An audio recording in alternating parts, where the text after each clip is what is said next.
Ada faktur, kwitansi, nota debit, nota kredit, cek, bilet giro, macam-macam itu apa ya? Nah, itu adalah bukti-bukti transaksi. Kali ini kita akan belajar tentang ruang lingkup administrasi. Assalamualaikum warahmatullahi wabarakatuh. Selamat pagi anak-anakku semua yang ada di rumah maupun yang ada dimanapun kalian berada. Semoga selalu dilimpahkan kesehatan, selalu diberikan kebahagiaan. Nah, oke. Sebelum kita memulai pembelajaran, mari kita bersama-sama membaca basmalah. 1, 2, 3. Bismillahirrohmanirrohim. Oke, selanjutnya kita akan mempelajari tentang ruang lingkup administrasi transaksi.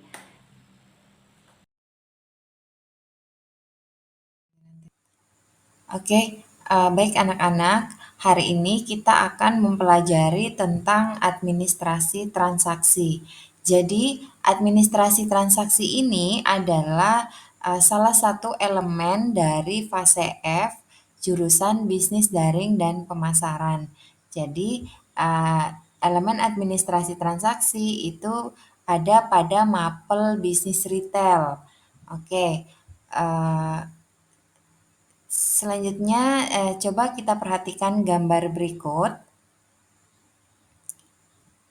Ada banyak sekali hal-hal yang telah kita lakukan selama ini, ya. Melakukan transaksi itu adalah kegiatan yang selalu kita alami setiap harinya, ya. Jadi kita kali ini akan membahas tentang pengertian administrasi transaksi, fungsinya apa, manfaatnya, dan unsur-unsur yang terkandung dalam administrasi transaksi. Nah, di sini ada kegiatan orang sedang berbelanja, pasti membutuhkan struk belanjaan setelah produknya dibayar. Kemudian ada juga kita sedang menarik uang di ATM, itu selalu mengeluarkan struk. Nah, contoh-contoh kecil seperti itu merupakan bukti-bukti dari administrasi transaksi. Kalian tahu nggak sih apa sih gunanya struk-struk tadi bagi si penjual atau si penyedia jasa? Mungkin jawaban kalian sebagai bukti transaksi juga, ya. Iya enggak? Kalau kalian menjawab sebagai bukti transaksi juga, betul jawaban itu, tapi jawaban tersebut kurang lengkap ya. Bagi penjual atau penyedia jasa, struk berguna sebagai bukti transaksi yang dapat dijadikan pendukung dalam melakukan kegiatan administrasi transaksi. Nah, administrasi transaksi itu apa sih?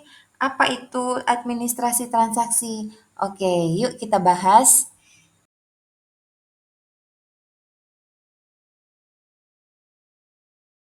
Terjadinya perubahan posisi keuangan biasa disebut dengan transaksi yang dilakukan secara terstruktur dengan metode tertentu. Nah, ada juga nih administrasi transaksi menurut para ahli.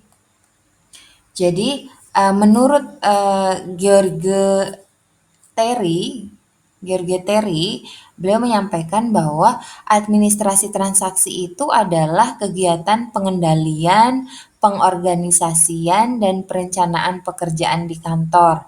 Jadi selain itu melakukan pergerakan untuk mencapai tujuan sesuai visi misi perusahaan. Ada juga menurut para ahli, yaitu Edwin Robinson dan William Levinswell, administrasi transaksi adalah ilmu manajemen yang berhubungan dengan pekerjaan perkantoran secara efisien, di mana dan kapan pekerjaan tersebut harus dilakukan. Nah, itu tadi ya pengertian dari administrasi transaksi. Selanjutnya, apa sih fungsi dari administrasi transaksi itu sendiri? Nah, fungsi dari administrasi transaksi yang pertama adalah pencatatan. Jadi, semua transaksi keuangan harus dicatat dalam buku atau sistem administrasi sesuai ketentuan perusahaan. Kemudian fungsi yang kedua adalah pengerjaan, di mana pengerjaan dokumen atau buku transaksi keuangan harus disesuaikan dengan SOP perusahaan agar tidak ada kesalahan saat pengerjaan. Nah, fungsi administrasi yang ketiga adalah pemeliharaan. Jadi, semua dokumen atau buku keuangan yang berhubungan dengan transaksi, nah itu harus dijaga, harus diamankan ya. Jadi harus diamankan di tempat yang aman. Kemudian, fungsi administrasi yang keempat adalah sebagai penyediaan. Nah, pastikan akses informasi tentang transaksi keuangan sudah diatur ke setelan publik agar mudah diakses oleh tim keuangan lainnya. Seperti itu untuk fungsi administrasi transaksi. Nah, apa sih unsur-unsur administrasi transaksi? Nah, unsur-unsur administrasi transaksi di sini ada manusia, yaitu sumber daya manusia, kemudian ada metode, dan ada material. Nanti kita akan bahas lebih lanjut. Oke, unsur-unsur administrasi transaksi biasa disebut 3M, yaitu manusia, material, dan metode. Ya, yang pertama manusia, manusia yang terlibat dalam kegiatan administrasi transaksi. Jadi SDM-nya itu harus mempunyai keterampilan administrasi yang baik. Jika SDM-nya tidak memiliki keterampilan administrasi yang baik, maka proses kegiatan administrasi tidak bisa berjalan dengan lancar. Kemudian mereka juga harus teliti ya untuk manusia atau sumber daya manusia harus memiliki ketelitian yang tinggi dan terbiasa dengan proses hitung-menghitung. Supaya apa? Supaya buku atau dokumen administrasi transaksi yang dihasilkan bisa rapi dan tidak terdapat kesalahan pada data-datanya. Nah, itu untuk unsur dari manusianya sendiri. Kemudian yang kedua adalah unsur dari material. Nah, unsur selanjutnya itu adalah unsur material ya, biasa dibilang dengan harta kekayaan perusahaan. Harta kekayaan di sini yang dimaksud adalah seluruh sarana dan prasarana yang dimiliki oleh perusahaan yang dapat menunjang berlangsungnya kegiatan administrasi transaksi. Ya, contohnya seperti apa?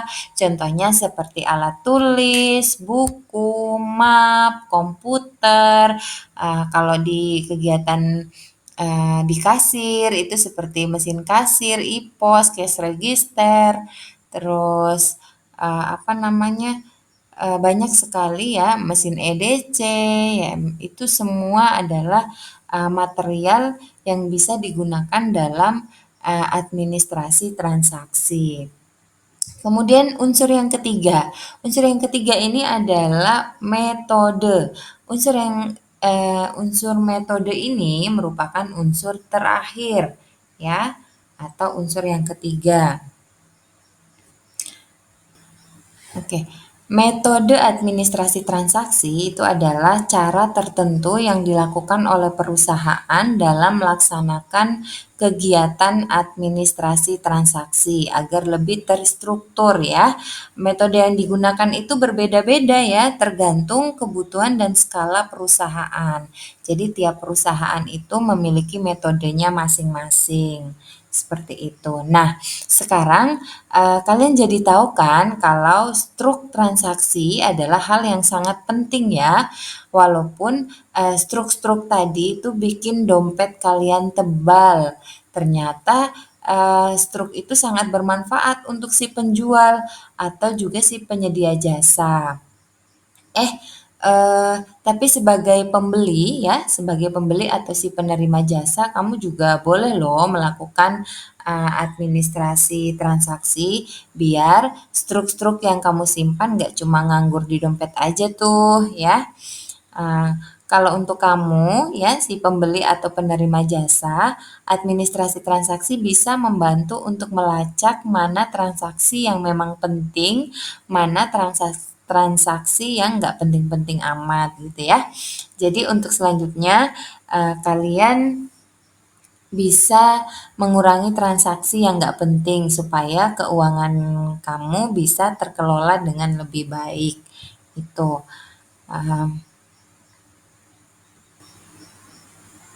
Oke, selanjutnya adalah manfaat administrasi transaksi.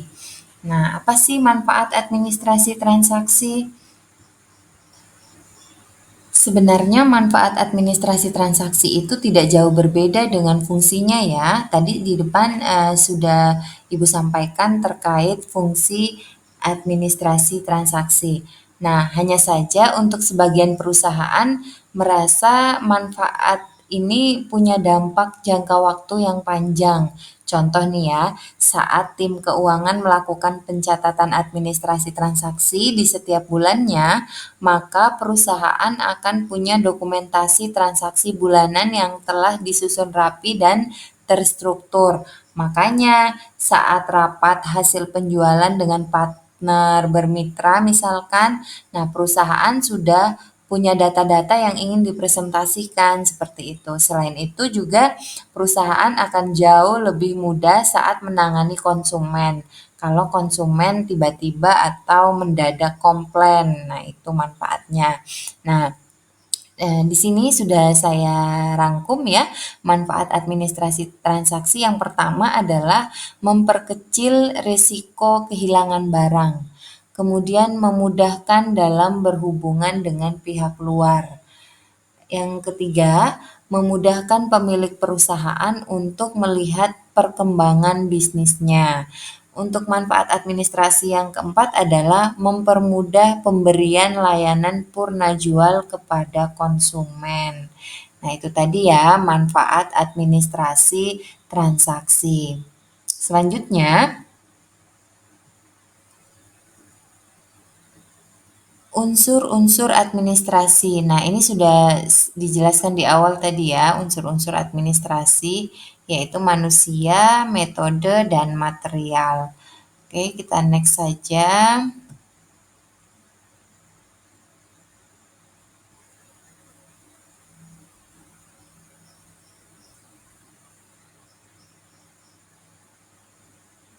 Oke. Selanjutnya adalah jenis-jenis administrasi transaksi. Nah, biasanya jenis administrasi transaksi ini ada dua jenis, yaitu transaksi internal dan transaksi eksternal. Nah, transaksi internal itu adalah transaksi yang melibatkan beberapa orang yang ada di perusahaan, menekankan perubahan keuangan yang terjadi di dalam perusahaan tersebut ya, seperti memo dari pemimpin ke orang yang dituju ya, termasuk perubahan nilai harta kekayaan seperti penyusutan dan pemakaian perlengkapan kantor. Nah, kemudian kalau untuk transaksi eksternal, transaksi transaksi eksternal ini melibatkan beberapa pihak dari luar perusahaan ya, seperti penjualan, pembayaran hutang piutang, dan pembelian. Itu adalah transaksi eksternal. Oke, selanjutnya bukti-bukti administrasi transaksi. Nah, apa sih bukti-bukti administrasi transaksi?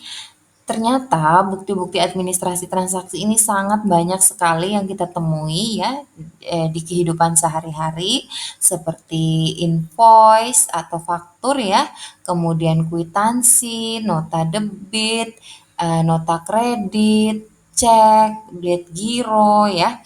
Oke, di sini saya akan menjelaskan satu-satu ya terkait bukti administrasi transaksi. Nah, untuk bukti administrasi transaksi yang pertama yaitu faktur ya.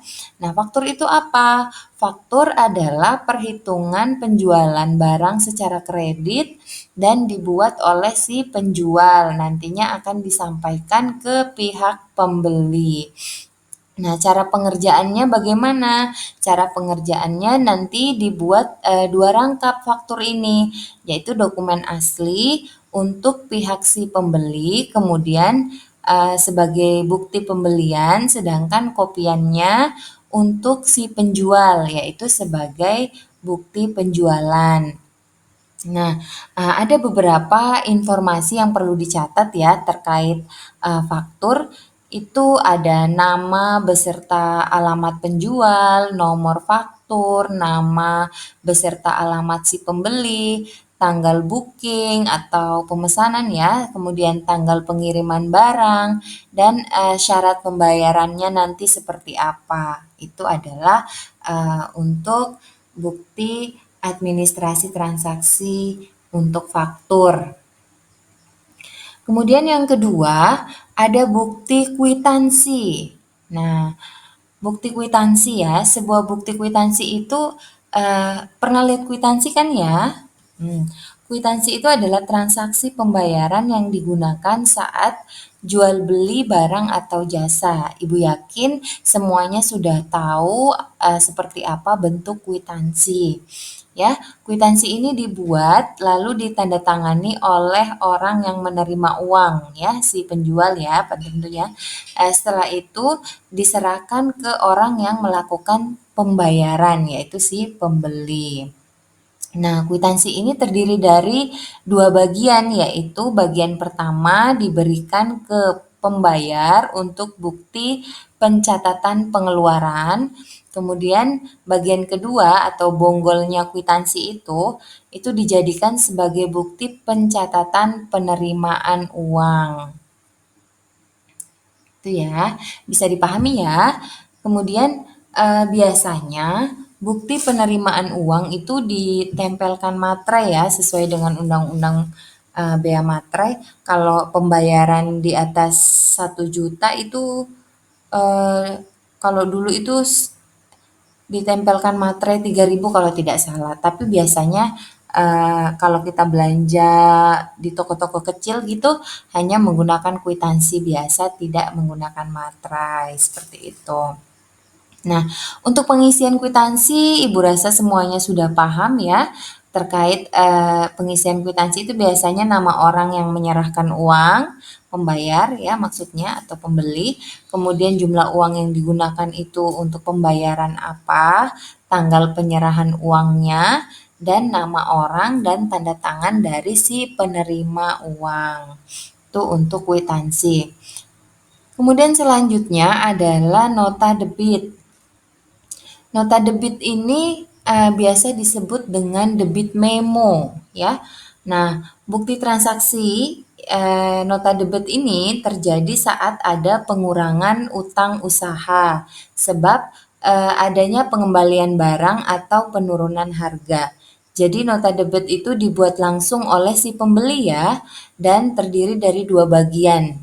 Ya, bagian pertama itu adalah lembar asli, biasanya diberikan untuk si penjual ya bersamaan dengan pengambilan barang yang dibeli. Kemudian bagian keduanya itu adalah tebusan. Biasanya akan disimpan oleh si pihak pembeli sebagai bukti. Ya. Kemudian bukti administrasi transaksi yang selanjutnya adalah nota kredit. Nota kredit atau biasa disebut dengan kredit memo. Nah, pemberitahuan atau perhitungan yang nantinya akan dikirim ke perusahaan atau badan usaha ke pelanggan. Jadi sebagai informasi, kalau akunnya sudah didebet dengan jumlah sekian, nantinya penerima nota debet akan mencatat di akun pihak si pengirim nota di bagian sisi kredit. Nanti untuk bab selanjutnya akan kita bahas lebih dalam lagi terkait nota debet. Kemudian selanjutnya adalah cek. Sering dengar ya kata cek ya. Cek ini dikenal sebagai surat perintah tak bersyarat yang nantinya dibawa ke bank untuk membayar sejumlah uang yang sesuai dengan tertera yang ada di cek. Nah, cek tersebut kemudian akan ditandatangani oleh orang atau nasabah dan disimpan di bank dalam bentuk giro. Ya, biasanya cek terdiri dari dua bagian, yaitu bagian utama untuk pihak bank sebagai alat pembayaran dan bagian kedua sebagai bukti tambahan transaksi yang nantinya akan disatukan dengan kwitansi pembayaran. Paham ya sampai di sini ya? Oke, kita lanjut ya. Selanjutnya adalah bukti transaksi biliet giro. Nah, apa itu biliet giro? Pernah dengar tidak? Ya, jadi biliet giro itu surat perintah yang dikeluarkan oleh nasabah bank dan ditujukan ke bank yang bersangkutan. Jadi tujuannya untuk memindahbukukan sejumlah uang dari rekening bank A ke rekening penerima yang tertera dalam biliet giro. Nanti akan kita bahas lebih dalam di pertemuan berikutnya. Kemudian penerima biliet giro ini, penerima tidak bisa menukar biliet giro tersebut dengan uang tunai ke bank yang bersangkutan. Penerima cuma bisa menyetorkan biliet giro ke bank untuk tambahan simpanan di rekeningnya. Biasanya seperti itu, ya. Kemudian selanjutnya banyak sekali ya bukti-bukti transaksi ini. Nah, selanjutnya ada bukti kas masuk ya. Ini menyatakan bahwa perusahaan telah menerima uang secara tunai. Kemudian bukti kas keluar ya yang menyatakan bahwa perusahaan telah mengeluarkan uang tunai misalnya untuk membayar gaji karyawan, utang dan lain-lain.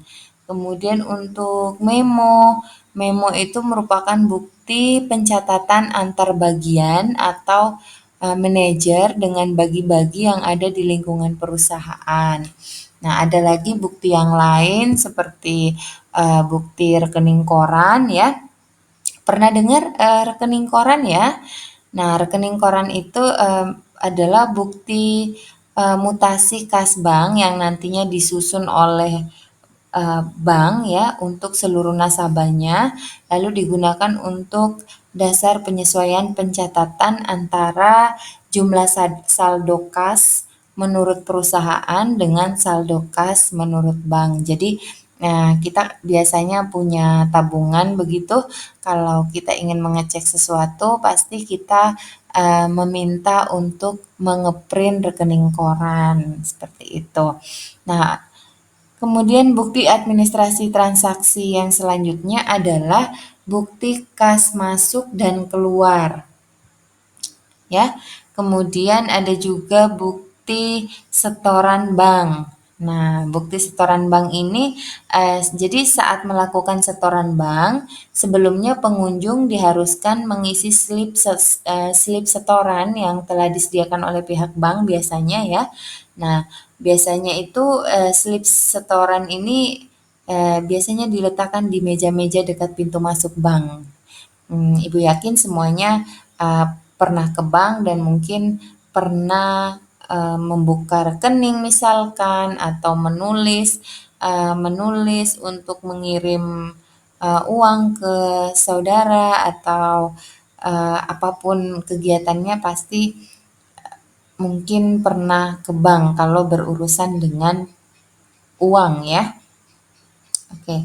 Kemudian ada juga bukti kas masuk dan keluar. Nah, bukti penerimaan kas masuk itu yang dilengkapi dengan bukti seperti kwitansi atau nota ya.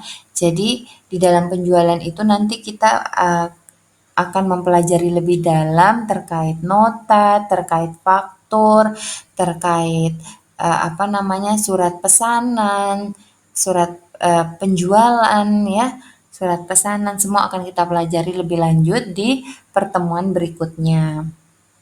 Nah, bukti kas keluar itu adalah bukti transaksi pengeluaran uang atau bukti pembayaran seperti nota kontan ya, atau nota asli, atau kwitansi dari kreditur. Nah, itu tadi ya, bukti-bukti dari administrasi transaksi. Nah, masih banyak sekali ya yang akan kita pelajari. Nanti akan kita lanjut di video berikutnya, yaitu kita akan membahas tentang berkas administrasi transaksi penjualan ya. Nah, di situ nanti akan kita bahas terkait bukti permintaan dari gudang, surat pesanan, kemudian surat penerimaan barang, kartu persediaan, pokoknya banyak yang akan kita pelajari di video berikutnya terkait SOP juga ya, SOP bukti administrasi transaksi. Oke, mungkin cukup sekian dulu video dari saya. Masih ada ya ini ya, satu lagi. Berkas administrasi transaksi pembelian. Nah, ini akan kita pelajari lebih dalam ya. Tadi saya sampaikan, ini akan kita pelajari lebih dalam di video berikutnya, yaitu bukti permintaan dari gudang, surat pesanan, penerimaan barang, kartu persediaan. Itu akan kita pelajari di video berikutnya. Oke, mungkin cukup sekian dari saya. Ya, terima kasih anak-anakku semuanya sudah menyimak video pembelajaran ini. Semoga diberikan kemudahan untuk memahami apa yang sudah Ibu jelaskan. Oke, tetap semangat. Salam sehat untuk kita semua. Wassalamualaikum warahmatullahi wabarakatuh.